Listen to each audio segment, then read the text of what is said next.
L'any 1170, l'arquebisbe de Canterbury, Thomas Becket, va ser assassinat a la seva catedral pels homes de confiança del rei Enric II d'Anglaterra. Aquest fet va ser el desenllaç tràgic d'una disputa que rei i arquebisbe havien mantingut des de l'any 1162. La mort de Becket va fer trontollar els fonaments de l'Occident medieval.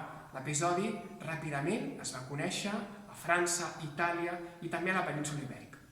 En el cas de la península Ibèrica, la reina Leonor Plantagenet, filla del propi rei d'Anglaterra Enric II, va contribuir a la difusió del culte al territori castellà. A Terrassa conservem, afortunadament, el testimoni més antic en pintura mural amb la representació d'aquest martiri. Quins són els motius que justifiquen la selecció d'aquest episodi?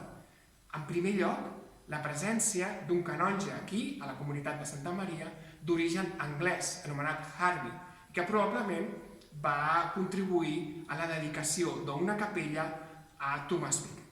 En segon lloc, el paper que van tenir la congregació de Sant Ruth d'Avinyó, a la que pertanyia Terrassa, en la difusió del culte. I finalment, les relacions polítiques entre Catalunya i Anglaterra en aquest moment.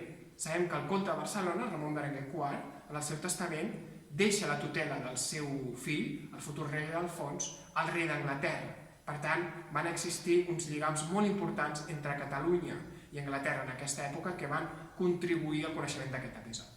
De les pintures de Terrassa tenim moltes dades. Fins i tot sabem qui les va pintar. És el denominat mestre d'Espinelves. Amb aquest sobrenom es coneix a un pintor que va treballar al frontal d'altar d'Espinelves a Vic i que més tard, al voltant de l'any 1180, també va realitzar aquest cicle pictòric.